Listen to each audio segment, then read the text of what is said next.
वंचित बहुजन आघाडीकडून देखील बुलढाणा लोकसभेसाठी उमेदवारी अर्ज जो आहे तो दाखल करण्यात आलेला आहे। गेल्या निवडणुकीमध्ये या ठिकाणी वंचित फॅक्टर मोठा महत्वाचा होता। विद्यमान खासदार प्रतापराव जाधव वंचितला जेवढे मतं मिळाले तेवढ्याच फरकाने ते निवडून गेले होते। जर वंचितचा उमेदवार नसता तर या ठिकाणी महायुतीमधील त्या तत्कालीन शिवसेनेचे खासदार पाडता आले असते। आपल्यासोबत वसंतराव मगर त्यांना विचारूया। सातत्याने वंचित बहुजन आघाडीला भाजपची बी टीम म्हटलं गेली आहे। बाळासाहेबांसोबत जे महाविकास आघाडीची चर्चा फिसकटलेली आहे, काय वाटतं बुलढाण्यामध्ये विश्वास आहे विजय मिळेल? निश्चित विजय आहे। बुलढाणा लोकसभा मतदारसंघामध्ये वंचित बहुजन आघाडीचा उमेदवार हा निश्चित निवडून आल्याशिवाय राहणार नाही। याचं कारण असं आहे की मागच्या वेळेला जे वंचितची मतं म्हणता आपण, तर ती मतं कमी झाली हे मान्य आहे, परंतु वंचितचा जो उमेदवार होता मागच्या वेळेला तो बाहेरचा उमेदवार होता, त्यांचा लोकसंपर्क या ठिकाणी नव्हता आणि अशाच कारणामुळे त्यांचा तो पराभव झाला। परंतु मी स्थानिक या ठिकाणी सिंदखेडराजा विधानसभा मतदारसंघामध्ये 3 वेळा माझा त्या ठिकाणी थोड्या मताने अल्पशा मताने पराभव झालेला आहे आणि जरी पराभव झाला तरी पण जनतेचे जे प्रश्न आहेत हे या बुलढाणा जिल्ह्यामध्ये सातत्याने मी त्या ठिकाणी तेवढ ठेवलेले आहे।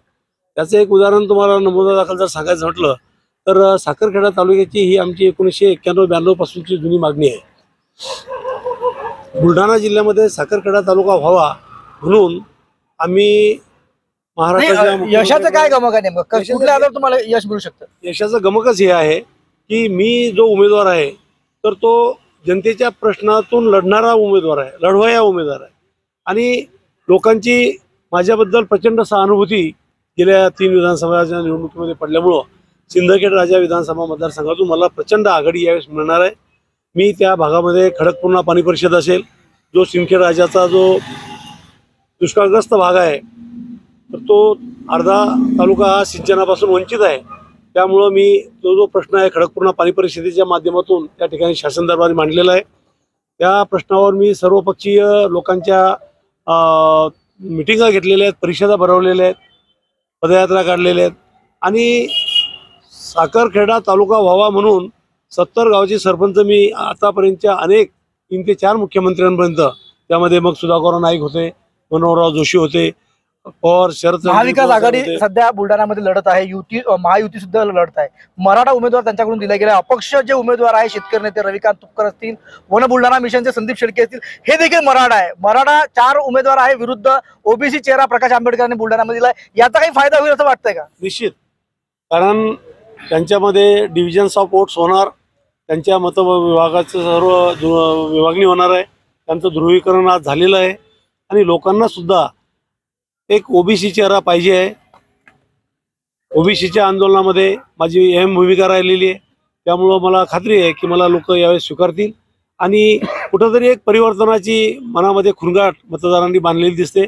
मला जो ग्रामीण भागामध्ये मी जो आता बुलढाणा जिल्ह्याचा जो एक दौरा केला तर मला चांगला प्रतिसाद त्या ठिकाणी जनतेने। प्रकाश आंबेडकर काही ठिकाणी काँग्रेसच्या नेत्यांना या ठिकाणी पाठिंबा दर्शवत आहेत। सुप्रिया सुळेंना देखील प्रकाश आंबेडकरांनी पाठिंबा दर्शवला आहे। असाच काहीतरी पाठिंबा तुम्ही महाविकास आघाडीच्या पक्षाकडून मागितला आहे का बुलढाण्यासाठी? ह्या उच्चस्तरीय स्तरावरच्या सर्व गोष्टी आहेत। उच्चस्तरीय त्यामध्ये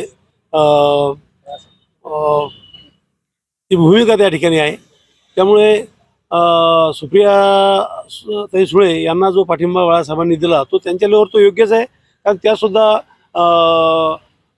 सेक्युलर जे आपण म्हणता येईल त्या पद्धतीनं ते करतायत आणि जे आपण जे म्हणतो की भाजप शैलीची बी टीम वगैरे तसा काही तो प्रकार नाही आहे।